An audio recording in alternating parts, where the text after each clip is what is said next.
Hi, it's Luke Chow from the Morpheus Clinic for Hypnosis in Toronto, Canada, where we make hypnosis make sense.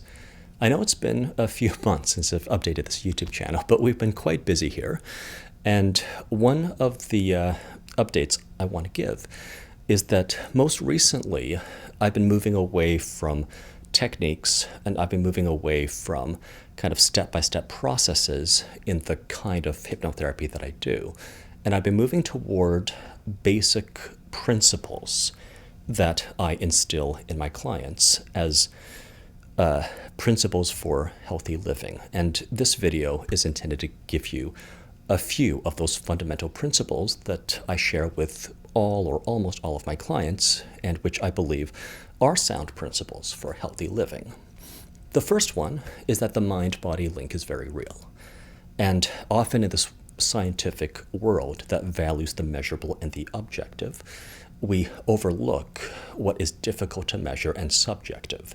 Yet we all live in our inner worlds. We all live in our subjectivity.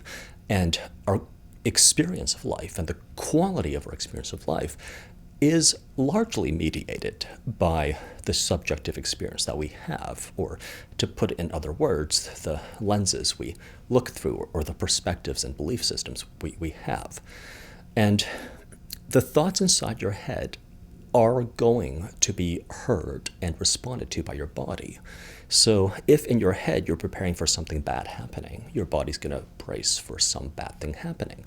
If in your head you're preparing for good, exciting, fun, wonderful, life-affirming things happening, your body kind of prepares you for good, wonderful, life-affirming things happening.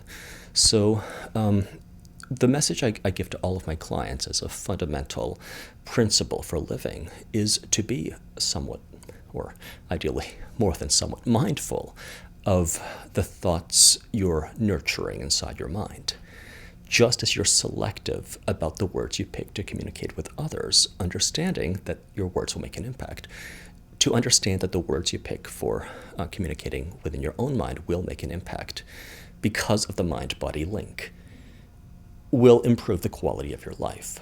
For some clients, it gets to the point where when they prepare for the worst things happening, they develop chronic anxiety, or sometimes there are physical manifestations like IBS. So for a variety of issues, smoking cessation, for example, smokers tell themselves they need a cigarette, so their feet take them to the closest cigarette. Non-smokers tell themselves they need a break. They need to get away. They need a nap, and they're going to end up pursuing those options. So you want to be mindful of the thoughts that you have inside your head because they are going to affect how you feel. Another principle I share with many of my clients, regardless of their presenting issue, is that what they're looking for is a sense of fundamental okayness, a sense that all is well and all is okay, regardless of temporary circumstances or temporary stressors or temporary emotions or temporary relationship conflicts.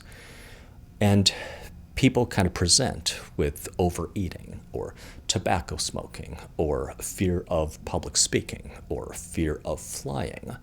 And those are the problems that people come here with. But when I'm tasked with finding a solution, I believe we can generalize that what most people are actually looking for is a feeling that things are fundamentally okay, that there is going to be a tomorrow, and tomorrow is going to be better if today is stressful. And there's going to be a sense that you have a certain constant sense of worth and fundamental value, being alive and human, that persists regardless of your income or your job or your relationship status or anything else. And once people have this sense of fundamental okayness, then all the various bad habits they have don't feel necessary.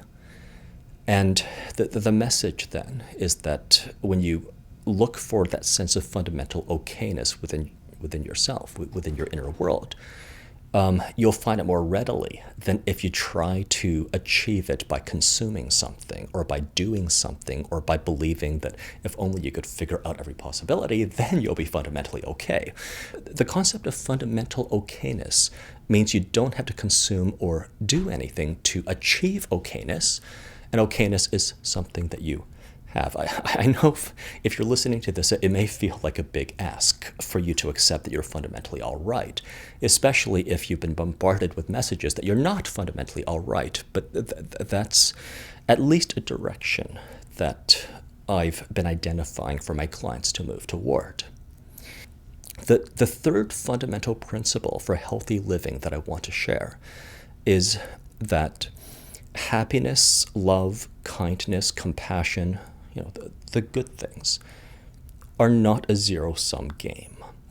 Now, often people believe that let's say, the happiness in the universe or the love in the universe is a fixed, finite quantity. And if you have more happiness, it's because you've taken it from someone else. Or if you have the love of someone, you've taken their love from someone else. And I would suggest that may not be an accurate modeling of how emotions work. And a better model for how emotions work is that, at some phase in your life, your own inner world, your own heart and mind and thoughts can generate more happiness and can generate more love and kindness and compassion, all the good things in life, which means you never have to withhold these things from yourself.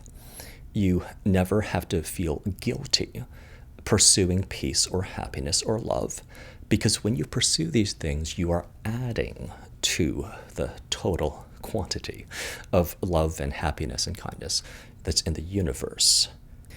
So I hope my thoughts have helped you. I am going to endeavor to be making more of these videos and to be sharing more principles for healthy living that I am giving to my paying clients, but I know will benefit the rest of the world when I share them in public. Again, it's Luke Chow from the Morpheus Clinic for Hypnosis in Toronto, Canada, where we make hypnosis make sense.